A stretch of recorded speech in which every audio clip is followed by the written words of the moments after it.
Jorge Milton Capitanich, el Coqui. ¿Estás en línea? Sí, ¿qué tal? ¿Cómo te va, Eduardo? Un gran gusto saludarte y saludar a toda la audiencia y a todo el equipo. ¿Escuchaste lo que te puse Sí, de...?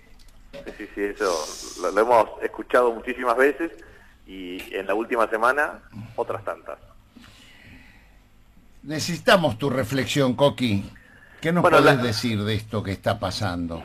Bueno, mi reflexión es la siguiente. Primero, creo que hay tres cuestiones medulares por decir. Primero, que el gobierno de Macri, a partir del 10 de diciembre del año 2015, ha ejecutado un plan sistemático de exterminio de derechos civiles, políticos, sociales, económicos, financieros. En segundo lugar, ha violado sistemáticamente el pacto democrático en la Argentina de 1983 en base a tres cuestiones esenciales. Primero, ha eliminado el Estado de Derecho, el debido proceso, ha promovido la persecución de opositores, ha generado un uso abusivo de la prisión preventiva y ha generado una coalición de servicios de inteligencia, jueces y fiscales con corporaciones económicas financieras con el objeto de exterminar una voz opositora disidente a este modelo. Y en tercer lugar, así como se violaron este pacto democrático desde el punto de vista del Estado de Derecho, también en materia de derechos humanos, con memoria, verdad y justicia, que obviamente hubo una gran resistencia desde el punto de vista popular. Del mismo modo, observamos que desde el punto de vista institucional, aparte del tema de derechos humanos, también observamos el pacto democrático de la separación de la defensa nacional y de la seguridad pública. Y por último, efectivamente, un modelo económico extremadamente regresivo, con una transferencia de riquezas que nunca se vio con antelación, de pobres a ricos, respecto al tema de una maquinaria de dolarización, de tarifas, de combustibles, de alimentos, con tasas de interés exorbitantes y obviamente una especulación financiera vía endeudamiento sin límites, provocando al mismo tiempo una especificación de salarios, jubilaciones, ingresos en materia de seguridad social, pensiones e ingresos familiares distintos o diversos. Entonces, estas tres cuestiones de destrucción del aparato productivo, porque hoy la industria nacional tiende a tener cerca de 90.000 nuevos desempleados. Hoy observamos claramente una apertura indiscriminada de importaciones.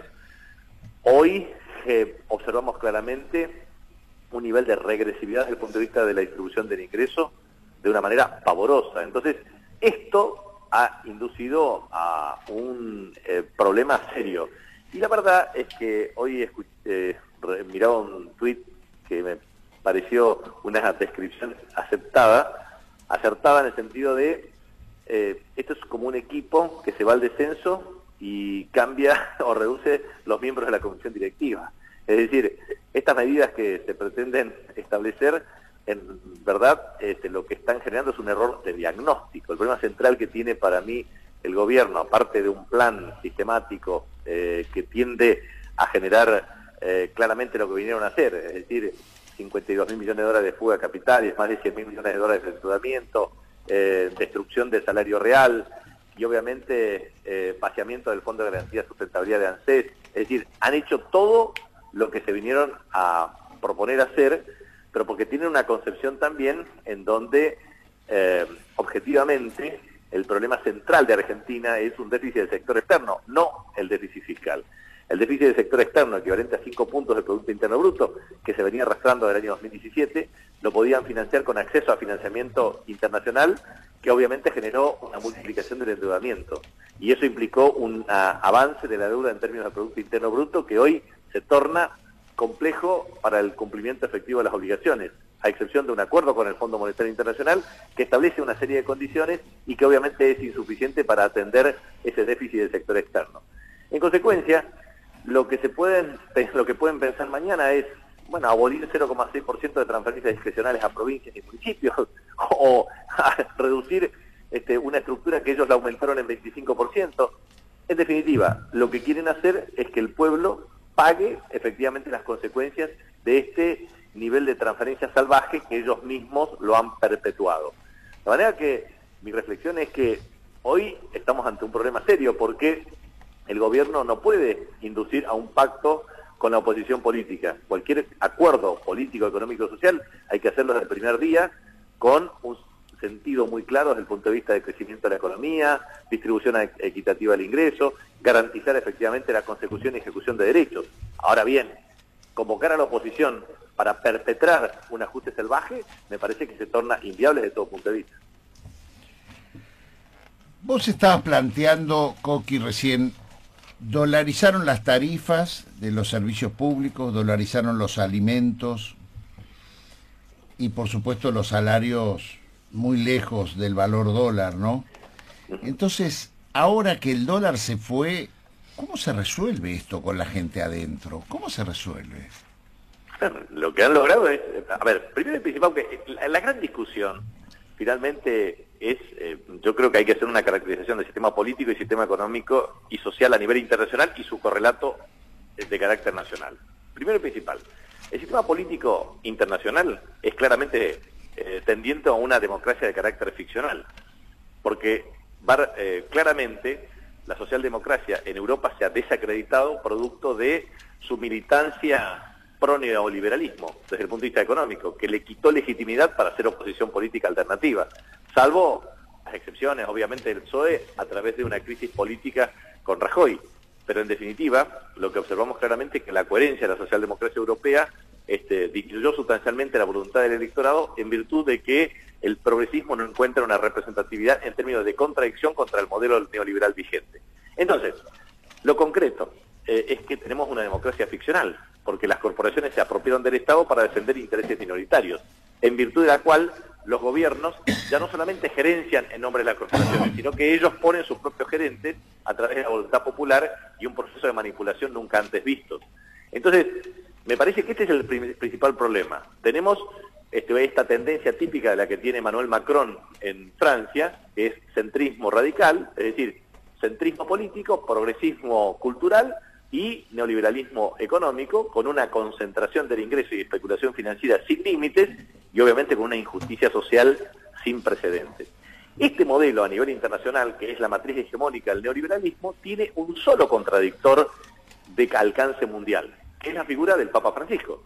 Después tenés espacios de representación, te diría, minoritarias y heterogéneas, con lo cual no tiene el valor de la construcción política alternativa con un sentido universal. En el año 1945, 46, 47, 48, 49, 50, 51, es decir, con la irrupción del peronismo y con Perón se planteaba tercera posición, tercer mundo, o sea, tercera posición ideológica, tercer mundo, para contrarrestar claramente la hegemonía de los imperialismos, tanto desde el punto de vista capitalista como comunista.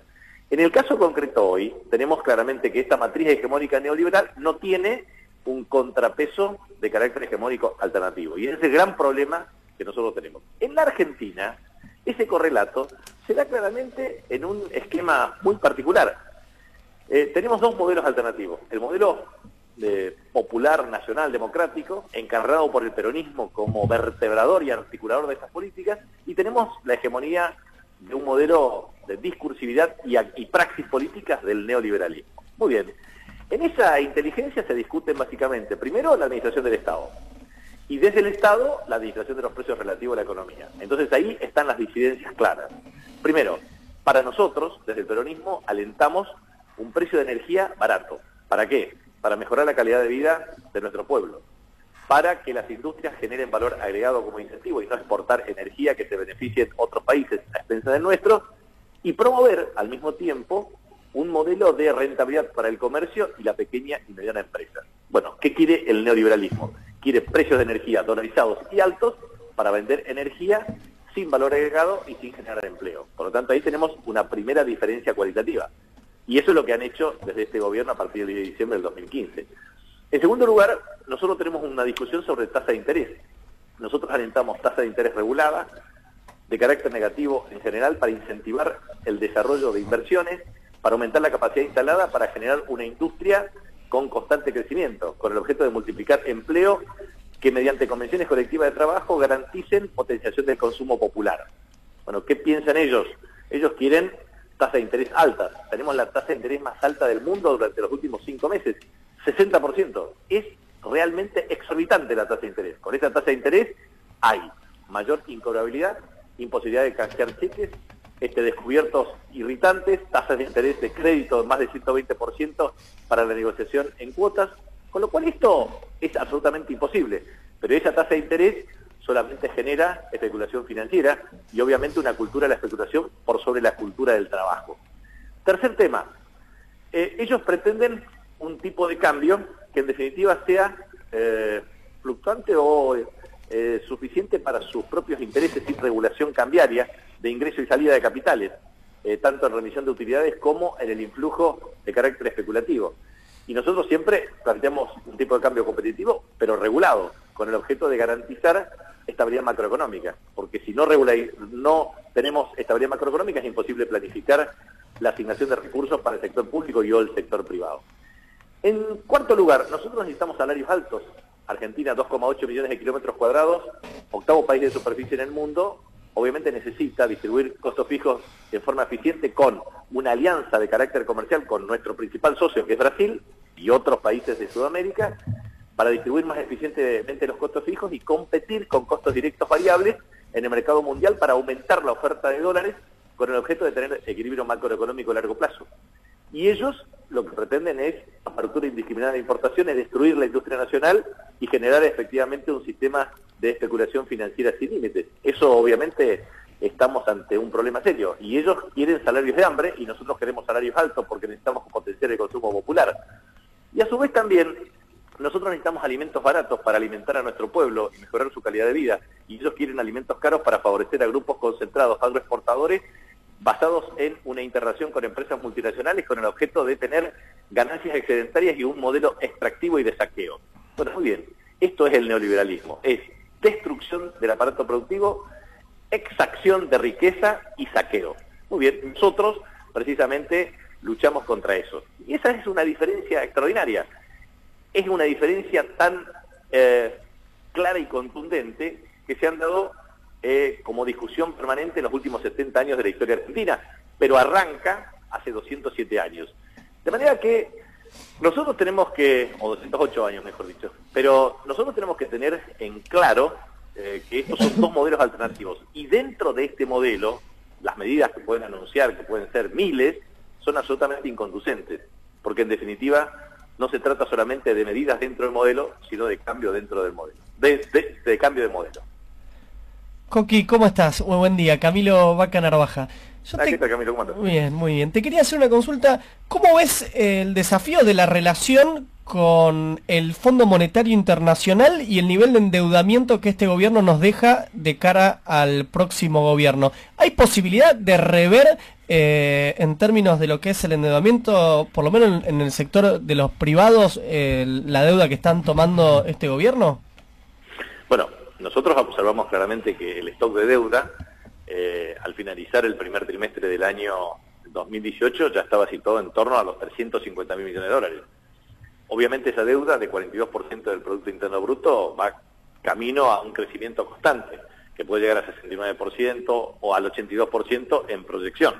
Eso sería claramente disminuir sustancialmente los grados de libertad y la autonomía de la política fiscal, económica y financiera de la Argentina. Paralelamente, lo que observamos es que el acuerdo con el Fondo Monetario Internacional tiene distintas etapas de desembolso, de los 15.000 millones de dólares y después un sistema de desembolso de carácter trimestral que resultan insuficientes para la magnitud del déficit del sector externo.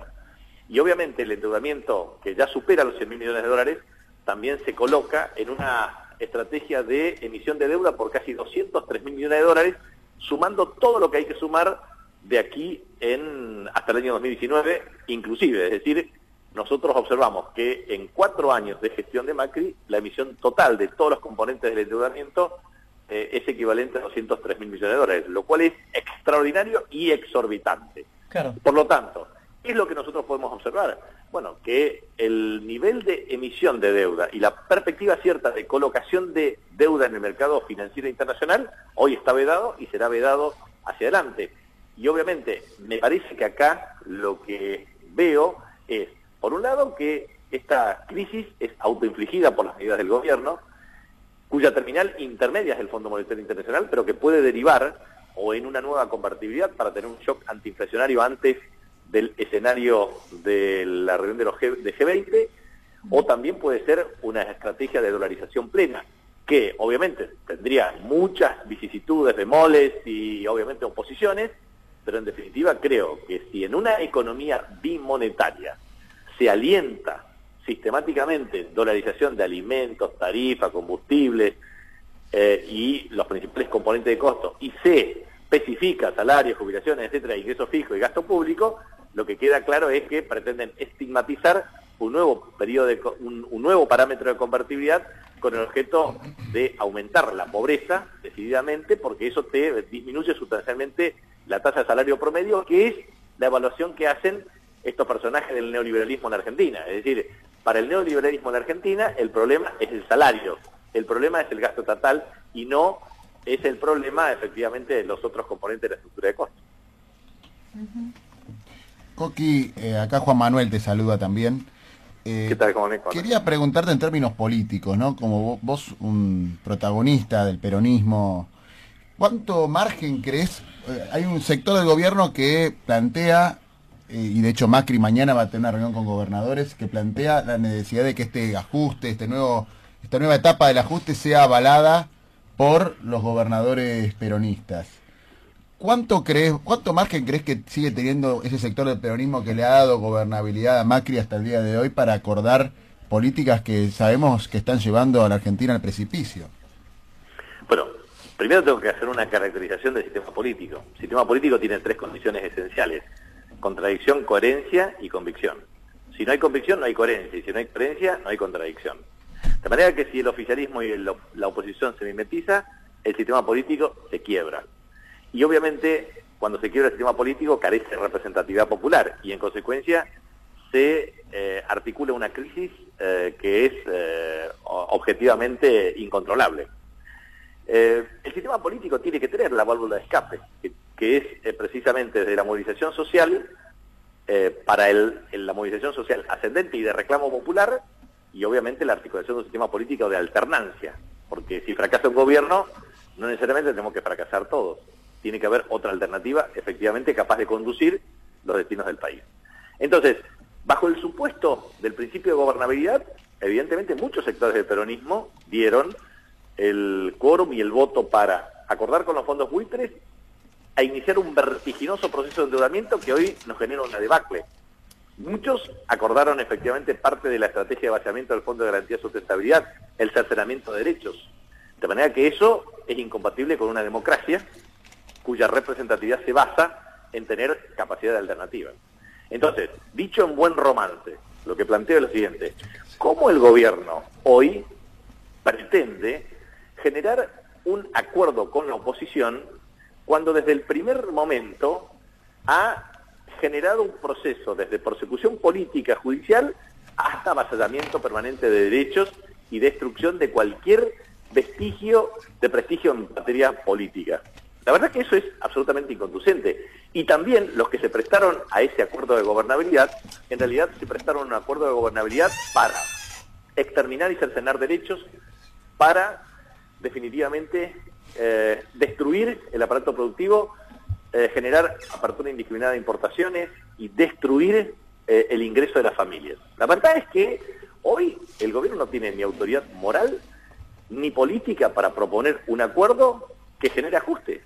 La verdad es que el ajuste fiscal, yo creo que es muy importante ver distintos escenarios de crisis.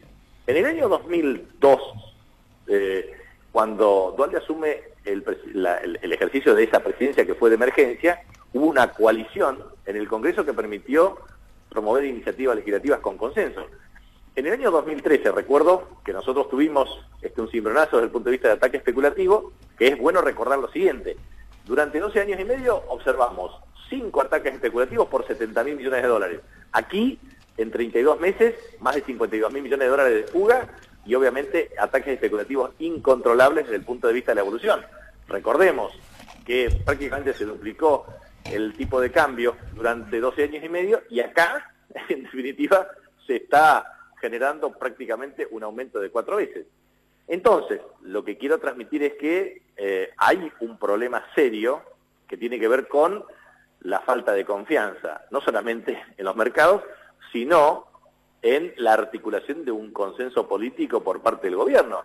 Porque la verdad, el gobierno te convoca. Ahora, ¿por qué no te convocó el 10 de diciembre del año 2015 para promover un plan integral de desarrollo económico con el objetivo de establecer metas de crecimiento económico, de desarrollo de la pequeña y mediana empresa, de fortalecimiento de la industria nacional, de aumento de exportaciones, de equilibrio macroeconómico? ¿Y ahora qué te va a ofrecer? ¿Te va a ofrecer que seas cómplice del ajuste fiscal?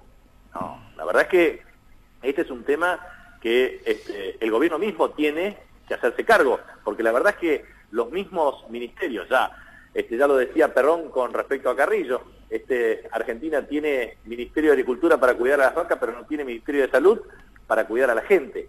Esto fue, claramente, la salud pública fue parte de eje de gobierno en el gobierno de Perón, y Carrillo fue su primer ministro de Salud Pública de la Argentina. Y la verdad es que, del mismo modo que si vamos a eliminar desde el Ministerio de Trabajo al Ministerio de Salud o Desarrollo Social u otro, o al Ciencia y Tecnología, lo que estamos planteando claramente es que el proyecto de país es absolutamente incompatible con la viabilidad estratégica de la Argentina.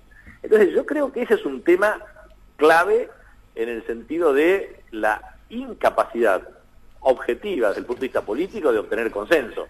Consenso para la destrucción, consenso para el ajuste. La verdad es que ni los gobernadores pueden ser cómplices, ni los intendentes pueden ser cómplices, ni los diputados pueden ser cómplices, ni los senadores pueden ser cómplices.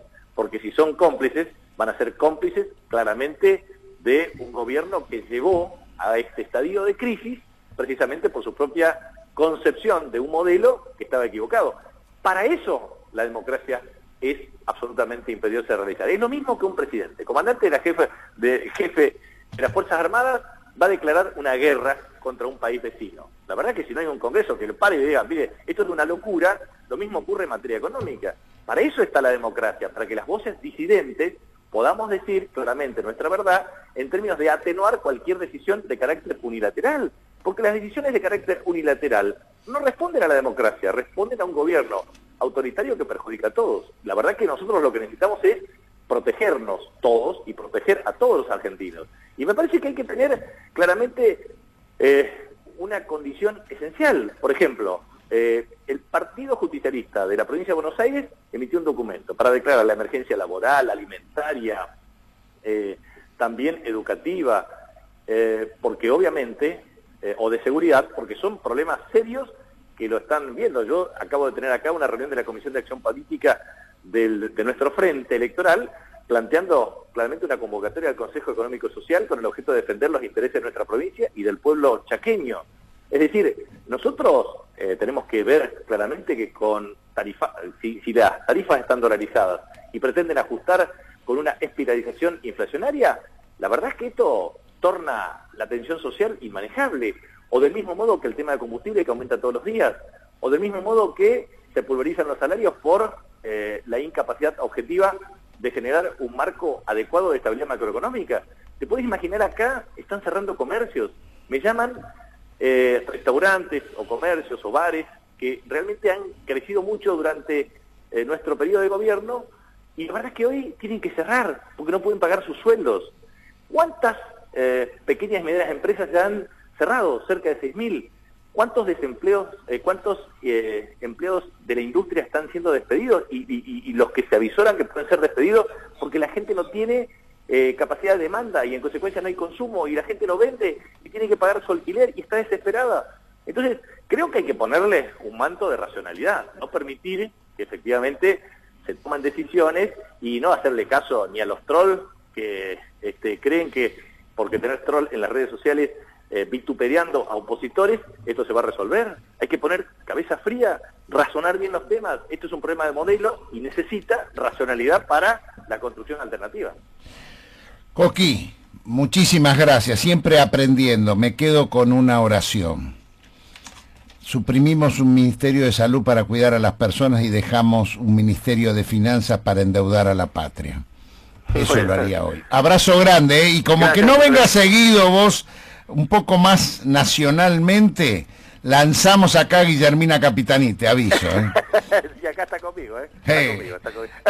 Abrazo grande y un beso a Guillermina. Chao. Gracias. Si vivimos todos en paz.